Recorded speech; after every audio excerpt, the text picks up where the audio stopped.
ಓಂ ಶ್ರೀ ಗುರುಭ್ಯೋ ನಮಃ. ವಕ್ರತುಂಡ ಮಹಾಕಾಯ ಕೋಟಿ ಸೂರ್ಯ ಸಮಪ್ರಭಾ ನಿರ್ವಿಘ್ನಂ ಕೊರವೇ ದೇವ ಸರ್ವ ಕಾರ್ಯ ಸರ್ವದಾಂ. ನಿನ್ನೆ ತಿಥಿಯ ಬಗ್ಗೆ ಹೇಳಿದ್ವಿ. ಈ ತಿಥಿ ಅಂದರೇನು, ತಿಥಿ ಯಾವ ಪಕ್ಷದಲ್ಲಿ ಎಷ್ಟೆಷ್ಟು ತಿಥಿಗಳು ಇರುತ್ತವೆ ನೋಡಿ. ಮೊದಲಿಗೆ ಆ ತಿಥಿ ಬಗ್ಗೆ ಸಂಪೂರ್ಣ ಮಾಹಿತಿಯನ್ನು ತಿಳ್ಕೊಂಡು ಬರೋಣ. ಸೂರ್ಯ ಚಂದ್ರರ ಅಂತರ್ವೃದ್ಧಿಯನ್ನು ತಿಥಿ ಎಂದು ಹೇಳುತ್ತಾರೆ. ಈ ತಿಥಿ ಸೂರ್ಯರ ಮತ್ತು ಚಂದ್ರನ ನಮಗೆ ಎಷ್ಟು ನಿರ್ದಿಷ್ಟ ದೂರದಲ್ಲಿದ್ದಾರೆ ಅನ್ನೋದನ್ನು 12 ಡಿಗ್ರಿ ಒಂದೊಂದು ತಿಥಿ ಆಗಿರುತ್ತದೆ. ಪ್ರಥಮ ನೋಡ್ರಿ, ಶುಕ್ಲ ಪಕ್ಷದಲ್ಲಿ ಅಮಾವಾಸ್ಯೆ ಮರುದಿಂದ ಆರಂಭ ಆಗೋದು ಶುಕ್ಲ ಪಕ್ಷ. ಶುಕ್ಲ ಪಕ್ಷದಲ್ಲಿ ಪ್ರಥಮ, ದ್ವಿತೀಯ, ತೃತೀಯ, ಚತುರ್ಥಿ, ಪಂಚಮಿ, ಷಷ್ಠಿ, ಸಪ್ತಮಿ, ಅಷ್ಟಮಿ, ನವಮಿ, ದಶಮಿ, ಏಕಾದಶಿ, ದ್ವಾದಶಿ, ತ್ರಯೋದಶಿ, ಚತುರ್ದಶಿ, ಹುಣ್ಣಿಮೆ. ಇದು ಶುಕ್ಲ ಪಕ್ಷ ವೃದ್ಧಿ ಚಂದ್ರ ಆಗಿರ್ತದೆ. ವೃದ್ಧಿ ಚಂದ್ರದಲ್ಲಿ ಮಾಡಿದ ಕೆಲಸಗಳು ನಿಮಗೆ ಅಭಿವೃದ್ಧಿ, ವೃದ್ಧಿ ಅಂದ್ರೆ ಅಲ್ಲಿ ನಮಗೆ ಏರ್ತಾ ಹೋಗುತ್ತೆ ಅಂತ. ಅದೇ ರೀತಿ ಕೃಷ್ಣ ಪಕ್ಷ, ಕೃಷ್ಣ ಅಂದ್ರೆ ಕತ್ತಲು ಅಂತ. ಅಲ್ಲಿ ಹುಣ್ಣಿಮೆ ನಂತರ ಬರಂತವು ಅದೇ ಸೇಮ್. ಪ್ರಥಮ, ದ್ವಿತೀಯ, ತೃತೀಯ, ಚತುರ್ಥಿ, ಪಂಚಮಿ, ಷಷ್ಠಿ, ಸಪ್ತಮಿ, ಅಷ್ಟಮಿ, ನವಮಿ, ದಶಮಿ, ಏಕಾದಶಿ, ದ್ವಾದಶಿ, ತ್ರಯೋದಶಿ, ಚತುರ್ದಶಿ, ಅಮಾವಾಸ್ಯೆ ಆಗಿರ್ತದೆ. ಇಲ್ಲಿ ಕ್ಷೀಣಿಸ್ತಾ ಹೋಗುತ್ತೆ. ಕ್ಷೀಣ ಚಂದ್ರ ಅಂತ ಹೇಳ್ತೀವಿ ನಾವು. ಇದರಲ್ಲಿ ಯಾವುದು ಶುಭ, ಯಾವುದು ಅಶುಭ?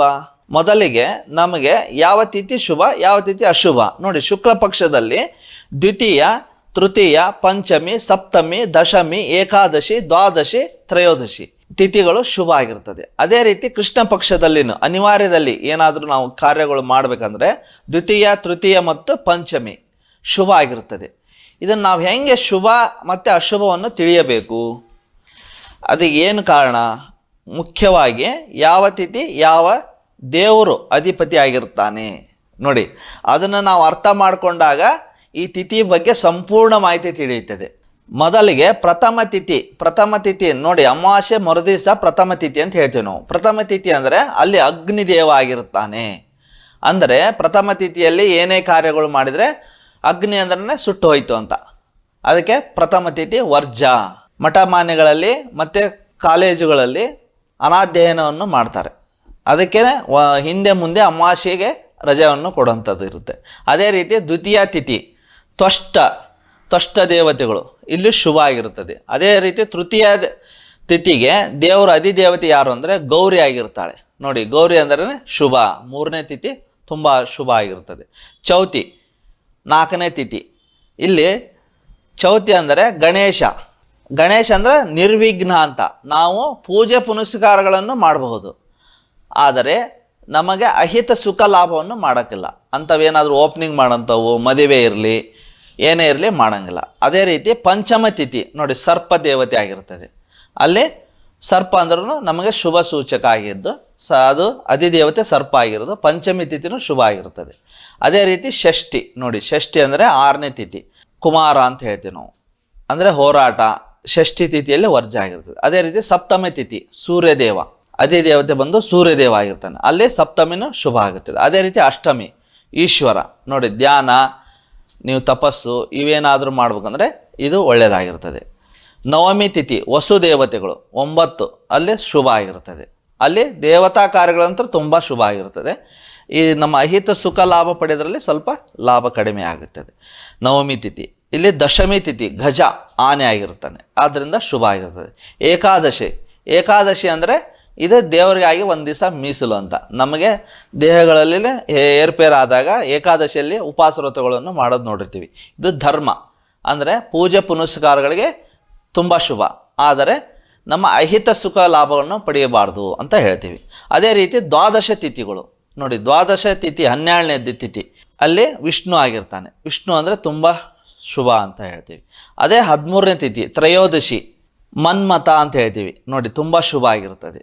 ಅಲ್ಲಿ ಅಹಿತ ಸುಖ ಲಾಭ ಏನೇ ಮಾಡಿದರೂ ನಿಮಗೆ ಲಾಭ ಆಗಿರ್ತದೆ. ಅದೇ ಚತುರ್ದಶಿ ತಿಥಿ ಕಲಿಪುರುಷ, ಅಲ್ಲಿನ ಬ್ರೇಕ್. ಅದೇ ರೀತಿ 14ನೇ ತಿಥಿ ಅಂದರೆ ಅಲ್ಲಿ ಮರುದಿವಸ ಪೌರ್ಣಿಮೆ ಇರಬೇಕು, ಇಲ್ಲ ಅಮಾವಾಸ್ಯೆ ಬರುತ್ತೆ.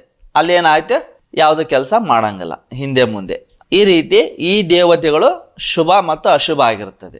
ಇದನ್ನ ನಾವು ಅರ್ಥ ಮಾಡಿಕೊಂಡು ಮಾಡಿದ್ದೇ ಆದರೆ ನಿಮಗೆ ತಿಥಿಗಳು ಅಂದ್ರೇನು, ತಿಥಿಗಳ ಲಾಭ ಏನು, ತಿಥಿಯಿಂದ ಏನು ಲಾಭ, ಐಶ್ವರ್ಯ ವೃದ್ಧಿ ನೋಡಿ. ನಮಗೆ ಲಾಭ ಬೇಕು ಸ್ವಾಮಿ ಅಂದರೆ ಈ ತಿಥಿಗಳನ್ನು ಇಷ್ಟು ನೇಮ ಪಾಲನೆ ಮಾಡಬೇಕು. ಅದರ ದೇವತೆಗಳನ್ನು ತಿಳಿದು ಅದನ್ನು ಯಾವ ರೀತಿ ಯಾವಾಗ ಮಾಡಿದರೆ ಒಳ್ಳೆಯದು ಅದನ್ನು ತಿಳ್ಕೊಂಡ್ರೆ ನಮಗೆ ಅತ್ಯಂತ ಶುಭ ಆಗಿರ್ತದೆ. ಅದೇ ರೀತಿ ನೋಡಿ, ವಾರಗಳನ್ನು ಯಾಕೆ ನೋಡಬೇಕು, ವಾರಗಳಲ್ಲಿ ಏನು ಲಾಭ ನೋಡಿ. ಎಲ್ಲ ವಾರ ಬರುತ್ತೆ, ವಾರ ಹೋಗುತ್ತೆ. ಏನು ಸ್ವಾಮಿ ನೋಡೋದು ನಾವು ಅಂದರೆ, ನೋಡಿ ಆ ವಾರಕ್ಕೆ ಆ ದೇವತೆಗಳು ಒಂದು ದೇವರಾಗಿರ್ತಾನೆ. ನೋಡಿ ರವಿ ಭಾನುವಾರ ರವಿ ಗ್ರಹಕ್ಕೆ ಭಾನುವಾರ ಆಗಿರ್ತದೆ. ಭಾನುವಾರ ಶಿವ ಅಂತ ಹೇಳ್ತೀವಿ ನಾವು. ಸೋಮವಾರ ನಾವು ಆರಾಧನೆ ಮಾಡೋದು ಬೇರೆ, ಆ ದಿನದ ಅಧಿದೇವತೆಗಳು ಬೇರೆ. ಇಲ್ಲಿ ಸೋಮವಾರಕ್ಕೆ ಪಾರ್ವತಿ ಆಗಿರ್ತಾಳೆ, ಮಂಗಳವಾರ ಕುಜದೇವರು ದುರ್ಗಾದೇವಿ, ಬುಧವಾರಕ್ಕೆ ಮಹಾವಿಷ್ಣು, ಗುರುವಾರಕ್ಕೆ ದತ್ತಾತ್ರೇಯ, ಶುಕ್ರವಾರಕ್ಕೆ ಮಹಾಲಕ್ಷ್ಮಿ, ಶನಿವಾರಕ್ಕೆ ನರಸಿಂಹ. ಈ ರೀತಿ ಆ ವಾರಕ್ಕೆ ತಿಥಿಗಳು ಕೂಡಿ ಬಂದಿರುತ್ತದೆ. ಈ ವಾರಗಳಲ್ಲಿ ಏನೇನು ಅನುಷ್ಠಾನಗಳನ್ನು ಮಾಡಿದರೆ ಏನು ಶುಭ ಮತ್ತು ಅಶುಭಗಳನ್ನು ತುಂಬ ತಿಳಿಬೇಕು. ನಾವು ತಿಳ್ಕೊಂಡು ಮಾಡಿದ್ದೇ ಆದರೆ ತುಂಬ ಶುಭ ಲಾಭಗಳು ಸಿಗುತ್ತವೆ. ಯಾವ ರೀತಿ ಅನ್ನೋದನ್ನು ಇವತ್ತು ನೋಡ್ತಾ ಹೋಗೋಣ. ನೋಡಿ, ಮಂಗಳವಾರ ನಮಗೆ ಏನಾದರೂ ಋಣಬಾಧೆಗಳು ಇದ್ದರೆ ಆ ದಿನ ಸುಬ್ರಹ್ಮಣ್ಯ ಆರಾಧನೆ ಮಾಡೋದ್ರಿಂದ ಋಣಬಾಧೆಗಳನ್ನು ಕಳೆಯುವಾಗ ಮಂಗಳವಾರ ದಿವಸ ತುಂಬ ಶುಭ ಆಗಿರ್ತದೆ. ಮತ್ತು ಶೀಘ್ರ ವಿವಾಹಕ್ಕಾಗಿ ನಾವೇನಾದರೂ ವಿವಾಹ ಕಾರ್ಯ ಆಗಿಲ್ಲ ಸ್ವಾಮಿ, ಬೇಗ ನಮಗೆ ವ್ರತಗಳು ಆರಂಭ ಮಾಡಬೇಕು. ಯಾವ ದಿನ ಅಂದರೆ ಮಂಗಳವಾರ ಆರಂಭ ಮಾಡಿದರೆ ತುಂಬ ಶುಭ ಆಗಿರ್ತದೆ. ಅದೇ ರೀತಿ ಆರೋಗ್ಯ ಲಾಭಕ್ಕಾಗಿ ಭಾನುವಾರ ಪೂಜೆ ವ್ರತಗಳನ್ನು ಆರಂಭ ಮಾಡಿದರೆ ತುಂಬ ಒಳ್ಳೆಯದು. ಅದೇ ರೀತಿ ಭಯ ನಿವಾರಣೆಗೆ ಶುಕ್ರವಾರ, ಅದೇ ರೀತಿ ಕಾರ್ಯಸಿದ್ಧಿಗೆ ಬುಧವಾರ. ಈ ರೀತಿ ವಾರಗಳು ನಿಮಗೆ ಶುಭ ಆಗಿರ್ತದೆ. ಮತ್ತು ವಾರಗಳಲ್ಲಿ ಗಂಡು ಮತ್ತು ಹೆಣ್ಣು ವಾರಗಳಿರುತ್ತೆ, ಶುಭ ಮತ್ತು ಅಶುಭ ವಾರಗಳು. ಅಲ್ಲಿ ವಿಶೇಷವಾಗಿ ಸೋಮವಾರ ಮತ್ತು ಬುಧವಾರ, ಗುರುವಾರ, ಶುಕ್ರವಾರ ಶುಭ ವಾರಗಳು, ಮಂಗಳವಾರ ಶನಿವಾರ ಅಶುಭ ಅಂತ ಹೇಳ್ತೀವಿ ನಾವು. ಆ ರೀತಿ ನಾವು ತಿಳ್ಕೊಂಡು, ಮತ್ತು ಭಾನುವಾರ ಏನು ಅಂದರೆ ಮಧ್ಯಮ ಅಂತ. ಮತ್ತು ಗಂಡು ವಾರಗಳಲ್ಲಿ ಗಂಡು ಮತ್ತು ಹೆಣ್ಣು ವಾರಗಳು ಅಂತ ಇರುತ್ತೆ. ನಾವು ಯಾವ ಕೆಲಸ ಯಾವ ಸಮಯಕ್ಕೆ, ಮತ್ತು ರವಿ ಕುಜ ಗುರು ಪುರುಷ ತತ್ವ ಗ್ರಹಗಳಾಗಿರ್ತವೆ. ಆ ಗ್ರಹಗಳ ಆ ತತ್ವಗಳ ಮಾಡಿದರೆ ಕಾರ್ಯಸಿದ್ಧಿ ತುಂಬ.